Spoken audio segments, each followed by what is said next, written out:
Coloquio, el programa económico de la semana, presenta su sección Impuestos y Negocios en la República Dominicana.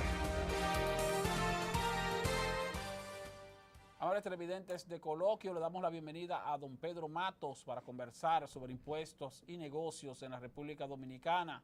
Ahora que está un poco caliente el asunto porque hay movimiento en el sector empresarial. Don Pedro, bienvenido. Buen día. Saludos, Esteban, a los amigos televidentes. Digo que hay movimiento en el sector empresarial porque tú sabes que ya estamos finalizando el mes de abril y entrando al mes de mayo.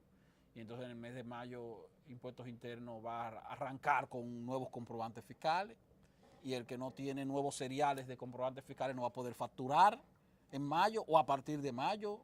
Sí. ¿Usted cree que ya todas las empresas están seteadas y ya están, ¿cómo se dice?, suplidas de su número de comprobantes? Porque tengo entendido que muchas empresas le han mandado a hacer otro tipo de reportes o reportes adicionales a lo que ya habían hecho, a pesar de que ya tienen su declaración del año 2017 completa. Entonces lo han mandado otra vez a hacer su reporte de ventas o a presentar el RNC de la mayoría de sus clientes y otro tipo de mandatos, que entonces lo que ha hecho es retrasar la situación de empresas que ya tenían su declaración hecha, que se supone tenían su declaración hecha. Bueno, precisamente el tema es factores que están llevando a la micro, pequeña empresa a ser informal. Y uno de los factores es exactamente el área impositiva. Tanto el área impositiva como la seguridad social, entre otros factores. En el momento, ahora mismo lo que se está viviendo, sobre todo el pequeño y microempresario, porque la gran empresa tiene la posibilidad de pagar consultores especializados y además tiene la oportunidad por el presupuesto que maneja de tener un contador de planta que está formado para manejar toda esa información. Supuestamente esas empresas pequeñas iban a solicitar su comprobante y se le iba a facilitar su comprobante sin muchos requisitos. Lógicamente iban a revisar todo lo concerniente a si están al día o no, o si están cumpliendo o no. El uso y costumbre, aunque estaba impuesto por la ley y por las normas, es que esas empresas pequeñas,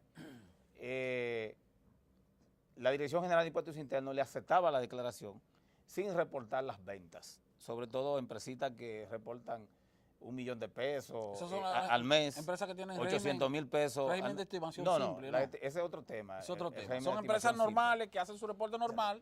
Pero la Dirección de Impuestos Internos le aceptaba el IR2, la declaración del final de año, Sí. sin reportar, claro, reportaba las compras por el 606.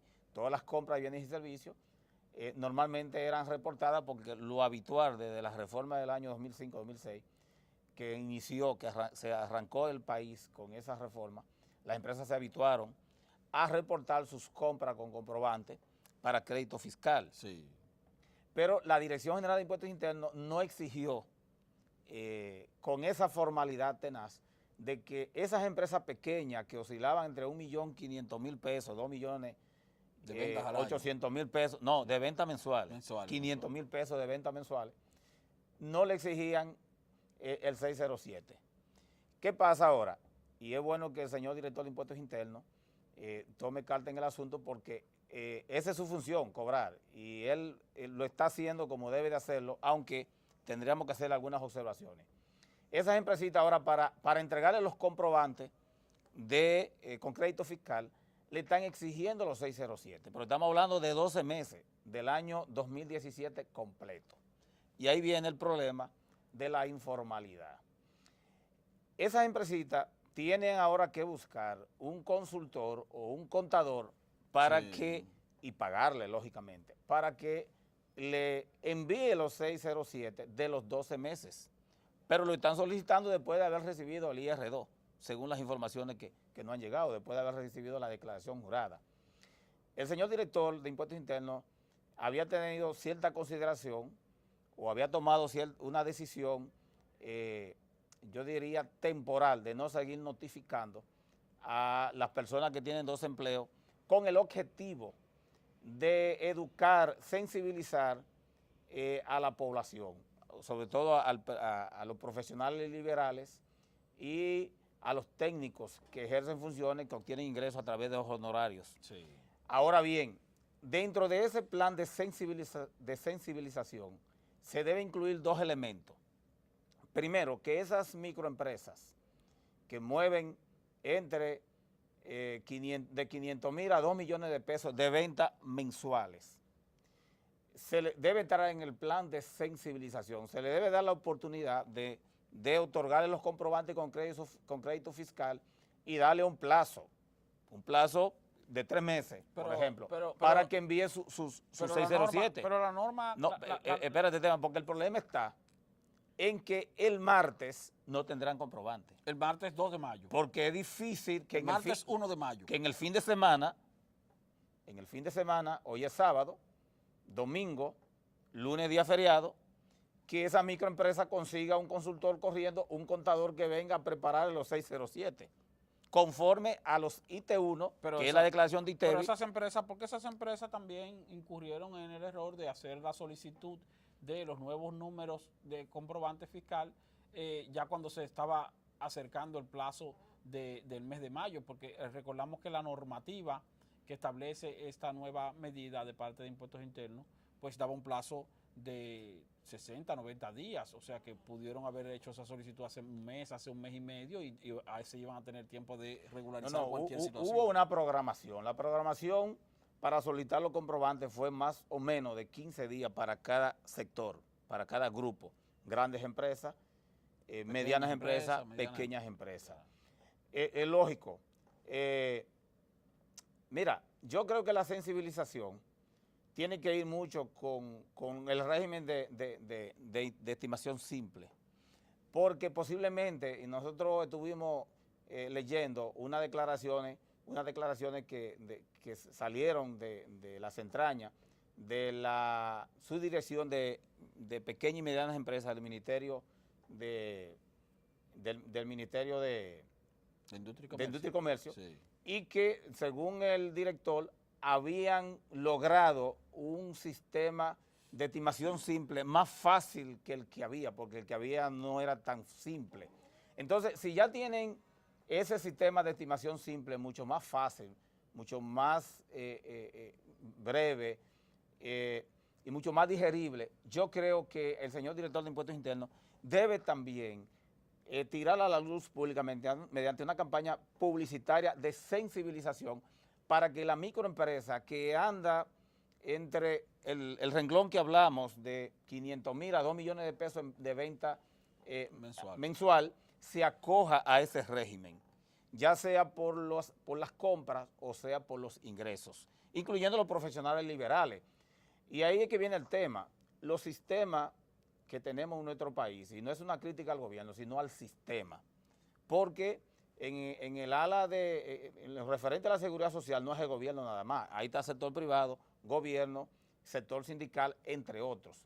Si nosotros analizamos el sistema que ha venido reconociendo el país, tanto en el área impositiva como en el área de la seguridad social, nosotros diríamos que no son incluyentes.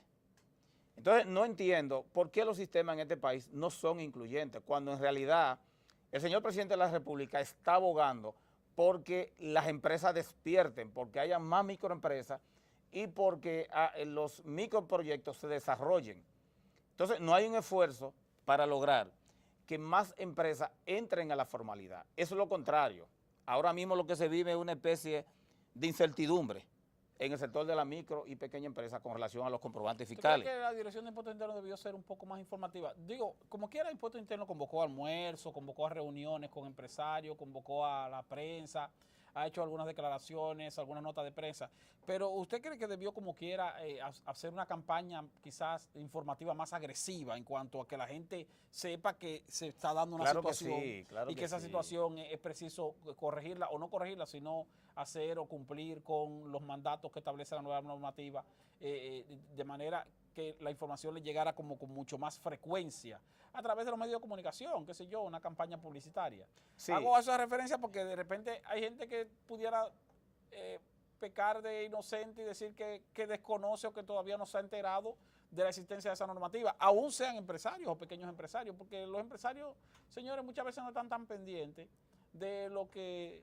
informen instituciones del Estado o de lo que digan los noticiarios, sino que están pendientes de su negocio y se ocupan de su negocio independientemente de que sean formales o informales. Mira, los técnicos de la Dirección General de Impuestos Internos han impartido varias charlas, incluyendo todas las instituciones, los gremios profesionales, las asociaciones, en la propia Dirección General de Impuestos Internos, ahí en la México. Los técnicos han estado dispuestos a impartir charlas. Quizás lo que ha faltado es una campaña abierta, como fue la del 2005-2006, por ahí, cuando cambiaron cuando el sistema... Cuando se inició el sistema. Cuando se inició la revolución de cruce de informaciones a través de los comprobantes fiscales, que fue una campaña de más de 6 meses consecutiva, incluyendo la televisión, la radio y la capacitación. Yo recuerdo, a la gente, recuerdo que para esa época todos los contadores estuvimos haciendo diplomados para conocer, porque fue una revolución muy fuerte y se estaba dando más o menos lo que se está dando ahora mismo. El empresario tenía una especie, estaba como en suspenso, como cuando tú estás corriendo hacia el peligro, es la palabra. La sociedad dominicana, toda sociedad tiene su forma de actuar. Las sociedades europeas y norteamericanas son sociedades muy rígidas, y la alemana, porque vienen de una forma de gobierno, primero dictatorial, luego monárquica. Entonces, a través de las generaciones han tenido esa rigidez en su formación.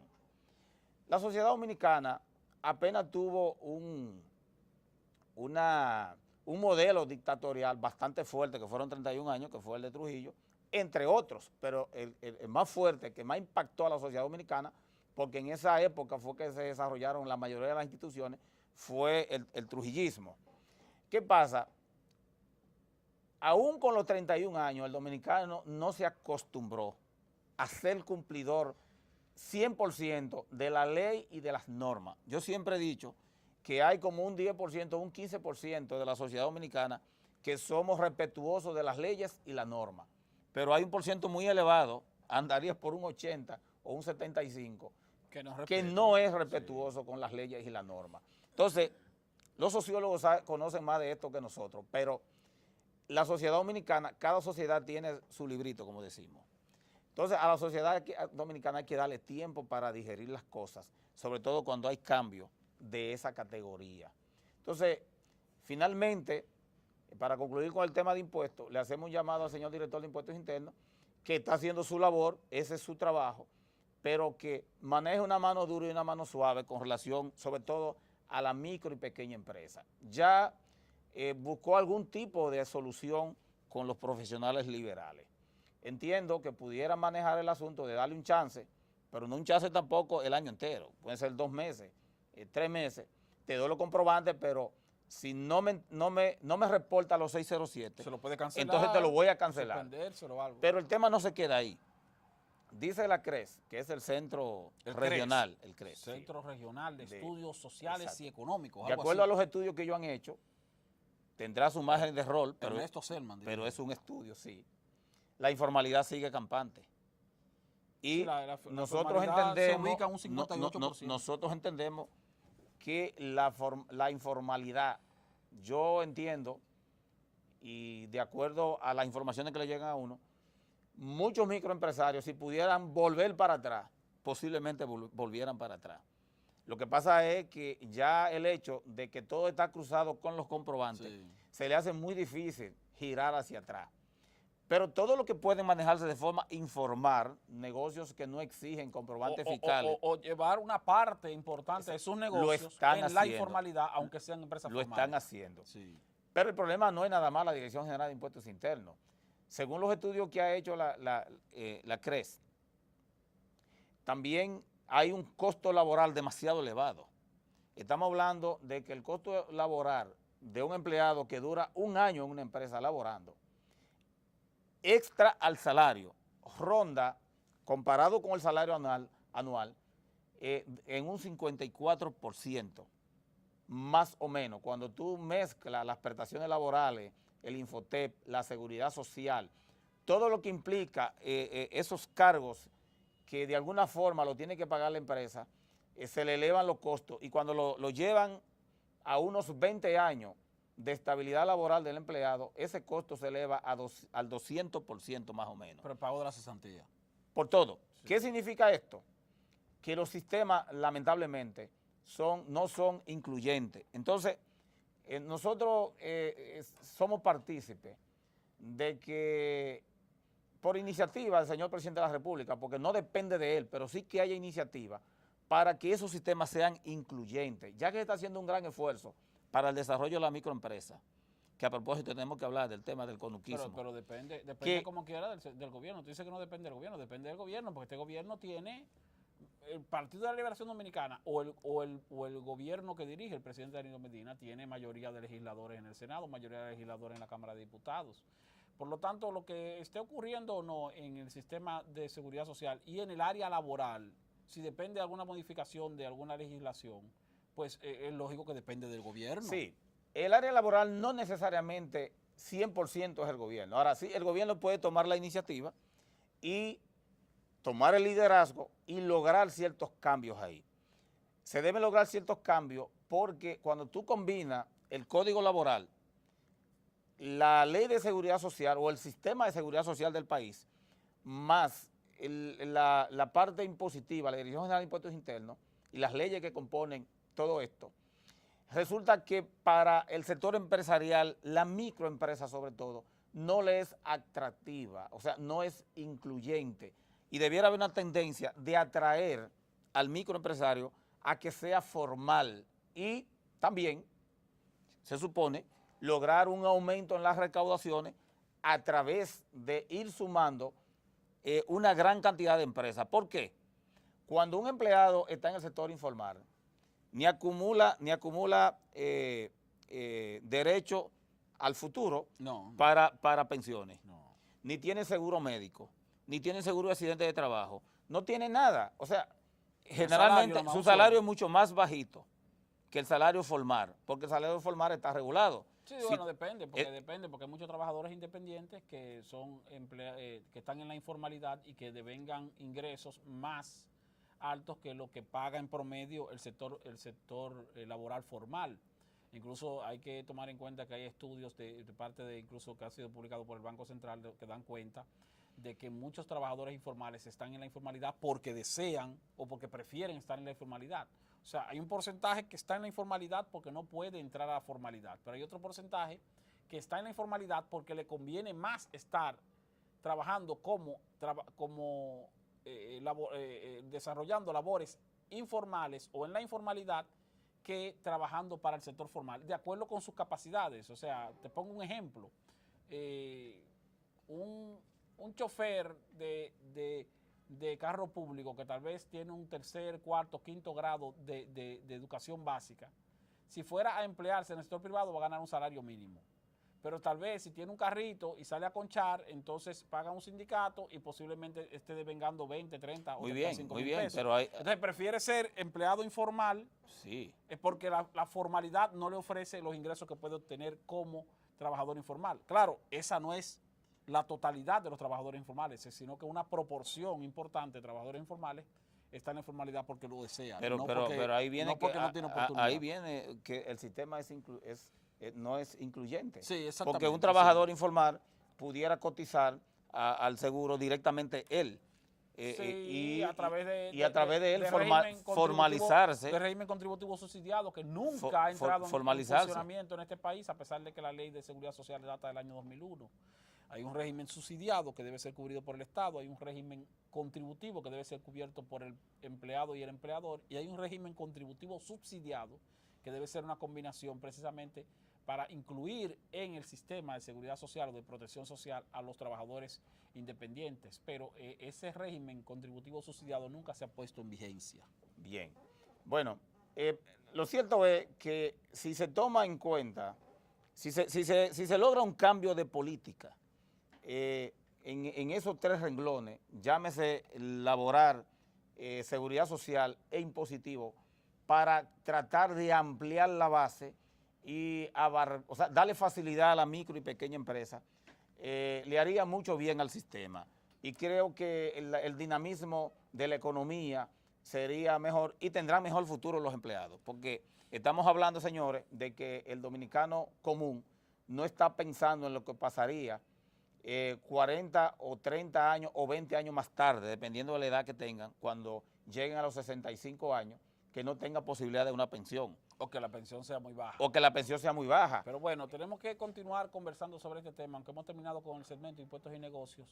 Vamos a pedirle a Pedro Matos que se quede con nosotros para el próximo segmento y así podemos seguir hablando del mercado laboral para dar también algunas estadísticas sobre recientes informes de la Tesorería de la Seguridad Social en cuanto a la creación de nuevas empresas o la formalización de nuevas empresas y la creación de empleos formales.